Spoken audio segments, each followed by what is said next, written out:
करते हैं आप सब लोग अच्छे होंगे। मेरा नाम है अंकिता सोमकोर। आपका बुक बोले पर बहुत बहुत स्वागत है। आइए जानते हैं काशीराम जी के बारे में। काशीराम जी की बात करें तो उस वर्ग के लिए काम करते थे आज भी जिसको बहुत कुछ झेलना पड़ता है। हम दलितों की बात कर रहे हैं। उन्होंने दलित समाज को राजनीतिक समाज बनाया है, ये पॉलिटिक्स में लेकर आए।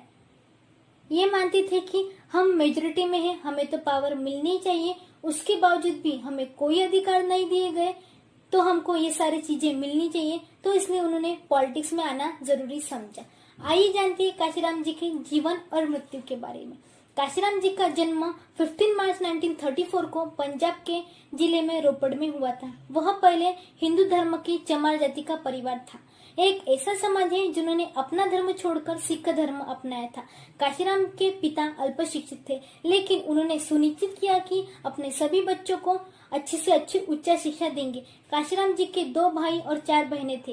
काशीराम जी अपने सभी भाई बहनों में से बड़े और ज्यादा शिक्षित थे। उन्होंने बीएससी की पढ़ाई पूरी की थी। इन 1958 में सार्थक होने के बाद काशीराम पूना में रक्षा उत्पादन विभाग में सहायक वैज्ञानिक के रूप में नियुक्त हुए। इन 1965 में उन्होंने डॉक्टर बाबा साहेब अम्बेडकर के जन्मदिन पर सार्वजनिक अवकाश रद्द करने के विरोध में संघर्ष किया। इस घटना के बाद उन्होंने पीड़ित समाज के लिए लड़ने का मन बना लिया। उन्होंने संपूर्ण जातिवाद प्रथा और डॉक्टर भीमराव रामजी अम्बेडकर के कार्यों का गहन अध्ययन किया और दलितों के उद्धार के लिए बहुत प्रयास किए।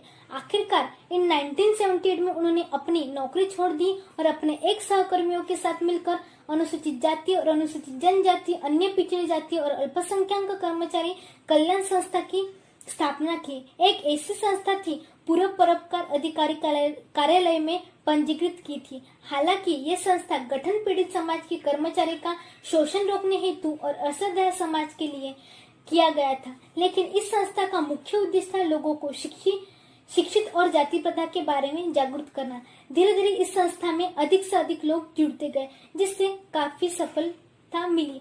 इन 1973 में काशीराम ने अपने सहकर्मियों के साथ मिलकर BAMCEF यानी BAMCEF backward and minority community employ protection की स्थापना की, जिसका पहला क्रियाशील कार्यालय इन 1976 में दिल्ली में शुरू हुआ। इस संस्था का आदर्श वाक्य था एजुकेटेड, ऑर्गेनाइज्ड एंड एजुकेटेड। इस संस्था ने अंबेडकर के विचार और उनकी मान्यता को लोगों तक पहुंचाने के बुनियादी कार्य किया। इसके पर्याप्त काशीराम अपना प्रसार तंत्र मजबूत किया और लोगों को जाति प्रथा भारत में उसका उपज और अंबेडकर के विचार के बारे में जागरूक किया। जहां जहां गए उन्होंने अपने बात का प्रचार किया और उनको बड़ी संख्या में लोगों का समर्थन प्राप्त हुआ। इन 1980 में उन्होंने अंबेडकर मेरा नाम से पदयात्रा शुरू की, जिससे अंबेडकर के जीवन और विचारों को चित्र और कहानियों के माध्यम से दर्शाया गया।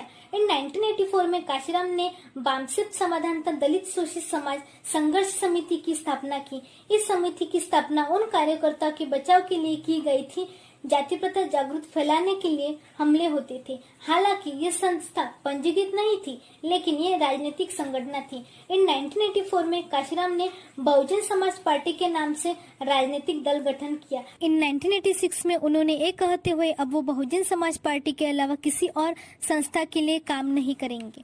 अपने आप को सामाजिक कार्यकर्ता से राजनेता के रूप में परिवर्तित किया। पार्टी के बैठकों और अपने भाषणों के माध्यम से काशीराम ने कहा, अगर सरकार कुछ करने का वादा करती है तो उसे पूरा भी करना चाहिए, अन्यथा ये स्वीकार कर लेना चाहिए कि उसमें वादे पूरे करने की क्षमता नहीं है। अपने सामाजिक और राजनीतिक कार्यों के द्वारा काशीराम ने निचली जाति के लोगों को एक ऐसी बुलंद आवाज दी थी जिसकी किसी ने कल्पना भी नहीं की थी। बहुजन समाज पार्टी ने उत्तर प्रदेश और अन्य उत्तरी राज्यों जैसे मध्य प्रदेश और बिहार में निचली जाति के लोगों को असरदार स्वर प्रदान किया। काशीराम को मधुमेह और उच्च रक्तदाब की समस्या थी। इन 1994 में दिल का दौरा भी पड़ चुका था। दिमाग के नस में खून का गड्ढा जमने से 2003 में उन्हें दिमाग का दौरा भी पड़ा। 2004 के बाद खराब सेहत के चलते उन्होंने सार्वजनिक जीवन छोड़ दिया।